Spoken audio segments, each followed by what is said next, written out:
नमस्कार, मी बाबा बेलापूरकर. आपण पाहत आहात एकजूट महाराष्ट्र न्यूज. जंतर मंतरवर सुरू असलेल्या आंदोलनास अहिल्यानगर जिल्ह्यातील शेवगाव येथील नागरिकांनी जाहीर पाठिंबा दिला आहे. नीट पेपर फुटी, शिक्षण क्षेत्रातील भ्रष्टाचार व केंद्रीय शिक्षण मंत्री धर्मेंद्र प्रधान यांच्या राजीनाम्याकरिता दिल्ली येथील जंतर मंतरवर सामाजिक कार्यकर्ते तसेच प्रसिद्ध शास्त्रज्ञ सोनम वांगचुक यांचे सुमारे 20 दिवसांपासून सुरू असलेले उपोषण हुकुमशाही व दडपशाही तसेच माफियागिरीचे तंत्र वापरून शासनाने मोडीत काढून त्यांना अटक करून उपोषण स्थळापासून हटविण्यात आले. या भ्याड कृत्याच्या निषेधार्थ आणि दिल्ली संसद मोर्चाला पाठिंबा म्हणून आज दिनांक 20/7/2026 रोजी शेवगाव येथील एसटी स्टँड जवळील क्रांती चौकात लोकशाहीवर निष्ठा असणारे पक्ष व सामाजिक संघटनांनी तसेच शालेय विद्यार्थ्यांनी रास्ता रोको करून निदर्शने आंदोलन केले. या आंदोलनात विद्यार्थ्यांनी आणि स्थानिक नागरिकांनी मोठ्या संख्येने सहभाग नोंदवला. यावेळी भारतीय कम्युनिस्ट पक्षाचे राज्य सचिव कॉम्रेड ॲडव्होकेट सुभाष लांडे, वंचित बहुजन आघाडीचे राज्य उपाध्यक्ष प्राध्यापक किसन चव्हाण, शिवसेना उभाटाचे तालुका अध्यक्ष ॲडव्होकेट अविनाश मगरे, FISFचे वैभव शिंदे, प्राध्यापक मुफीज इनामदार, कॉम्रेड संदीप इताबे, प्यारेलाल शेख, शिवसेना उभाटाचे तालुका उपाध्यक्ष शिवाजी मडके, अजिंक्य लवाट, कानिप कर्डिले, दत्तात्रय आरे, बबनराव पवार, गोरख भापकर, ॲडव्होकेट गणेश ताटे, अभिषेक चौधरी, रंजन लांडे, हिरामन मस्के, अतुल लबडे, अफरोज शेख, सुहास चव्हाण, नामदेव गरड, किसन सभेचे बाबूराव राशीनकर, विष्णू गोरे आदी प्रमुख पदाधिकारी, कार्यकर्ते आणि असंख्य शेवगाव येथील नागरिक उपस्थित होते. आमच्या हाती काही चलचित्र आले असून आम्ही ते तुम्हाला दाखवित आहोत.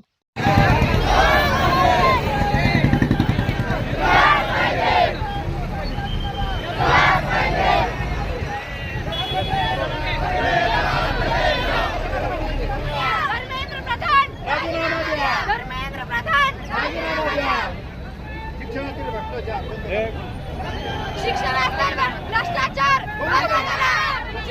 शिक्षणात भ्रष्टाचार बंद करा. विद्यार्थी एकजुटीचा, विद्यार्थी एकजुटीचा. शिक्षण क्षेत्रामधील भ्रष्टाचार, शिक्षण मंत्री धर्मेंद्र प्रधान राजीनामा दो. शिक्षण मंत्री राजीनामा दो. विद्यार्थी एकजुटीचा, विद्यार्थी एकजुटीचा. शिक्षण मंत्री धर्मेंद्र प्रधान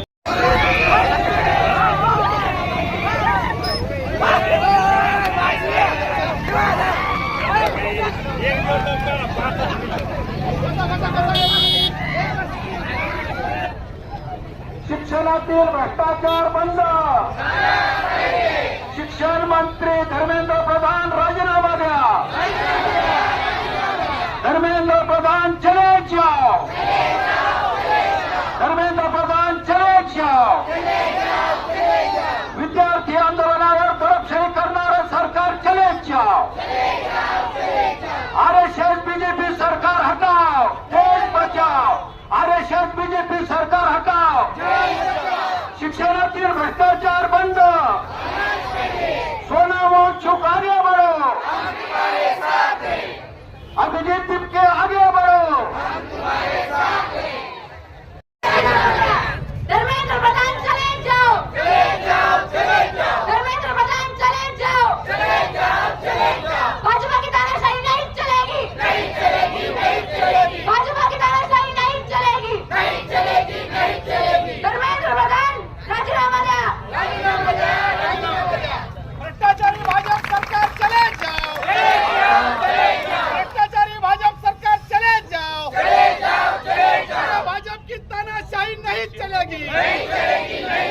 भाजप की तानाशाही नहीं चलेगी.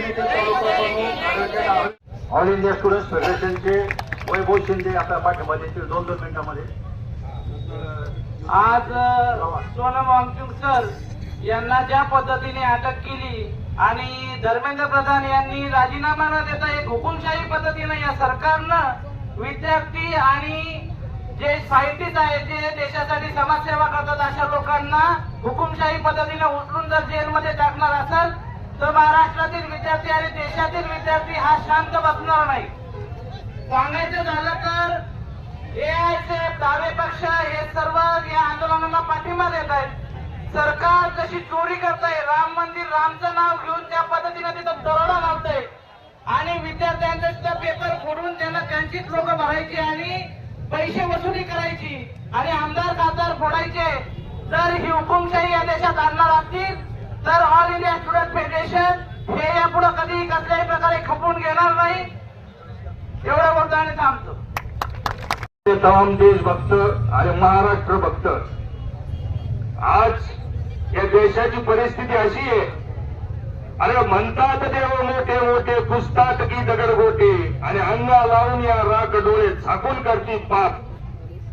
आज सर्वसामान्य शेतकऱ्याच्या पोराने कष्ट करायचे, अभ्यास करायचा, पोलीस भरतीसाठी रक्त पडूस तर तिने ग्राउंड मारायचं, आणि ज्याला 2 पायऱ्या चालल्या का दम लागतो तो नाही का एसपी, तो IPS. कशामुळे होतं ही गोष्ट? प्रत्येक विभागात प्रत्येक परीक्षेत घोटाळ्यावर घोटाळे. शेतकरी पोट कापून रात्र दिवस एक करून, एक तर निसर्ग साथ देत नाही, मुलं शिकवतो, मुलं शिकतील, काहीतरी होईल, आणि आज या देशाच्या भविष्याला रस्त्यावर बसायची वेळ आली. हे फार मोठे या लोकशाहीचं दुर्दैव आहे. या लोकशाहीचं दुर्दैव. आज एखादं म्हणून काय नीट जे मला काही करायचं नाही बाबा, अरे पण विचार असा केला पाहिजे, ज्यांची मुलं शिकतायत त्यांनी केली पाहिजेत, ज्यांची शिकलेली नाही, ज्यांचं वय झालं आपल्याला काही घेणं नाही, असं चालणार नाही. कारण की नीट मधून आता हे जे पेपर फोडून डॉक्टर होते तो कतूक लगपोटाचं ऑपरेशन करते. ह्या घटना घडू नये म्हणून, आणि संविधान वाचलं पाहिजे, नागरिक वाचला पाहिजे. फक्त शिक्षणच नव्हे, प्रत्येक क्षेत्रामध्ये अन्याय आणि अत्याचार चालू आहे. जर शावगाव शहराचं हा ते व्यासपीठ नाही, पण बोलायचा विषय जर झाला, या शहरामध्ये गटारींचं काम जेवढ्या प्रगतीने होतंय, जेवढ्या वेगाने होतंय, तेवढ्या वेगाने पिण्याच्या पाण्याचं काम होत नाही. हे दुर्दैव आहे. म्हणून आपण आज इथं जमलोत आणि ही आपली आंदोलनाची सुरुवात आहे. आपल्याला घरी जाऊन मित्रांमध्ये, परिवारांमध्ये सगळ्यांना हे सांगायचंय की ही जी अभिजित तिटकेंच्या नेतृत्वाखाली, सोनम वांगचुक यांच्या नेतृत्वाखाली हे जे आंदोलन चाललंय, हे आपल्याला याला समर्थन द्यायचंय आणि आपल्या उद्याच्या भविष्यासाठी आपल्याला हा लढा द्यायचा. एवढं बोलतो थांबतो. हा 12वीचा विद्यार्थी स्वप्नील जायब आहे. 2 मिनिटं बोलू. मित्रांनो, सगळ्यात पहिले आपण एक घोषणा द्यायची.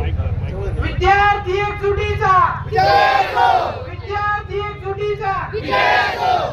आता मी सुरुवात करतो.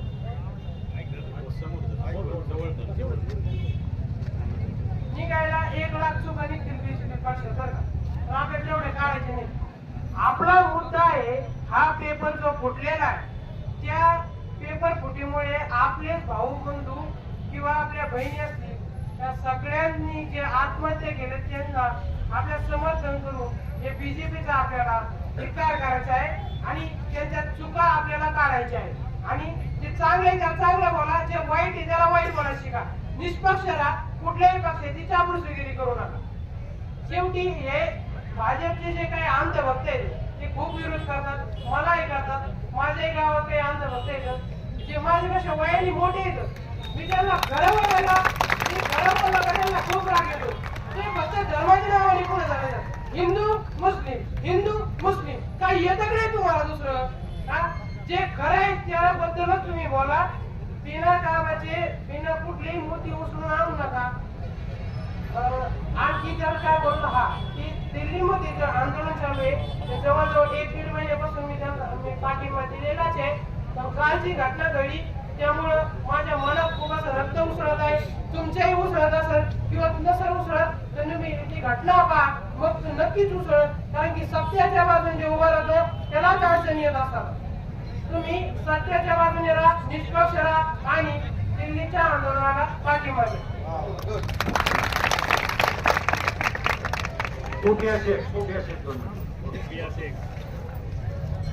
आज जंतर मंतर मध्ये 20-22 दिवस झाले तेव्हापासून मोर्चा चालते. आज एकही राजकीय पक्ष तिथं आला नाही. का नाही आला तर ते जातीवादी नाहीये ना, तिथं हिंदू मुस्लिम नाही, तिथं फक्त मुलांच्या शिक्षणासाठी त्यांच्या करिअरसाठी चालले, त्यामुळे तिथं कोणी आलं नाही. आज आम्ही सर्वांनी सोनम वांगचुक यांना पाठिंबा देतो. तुर्तास एवढेच.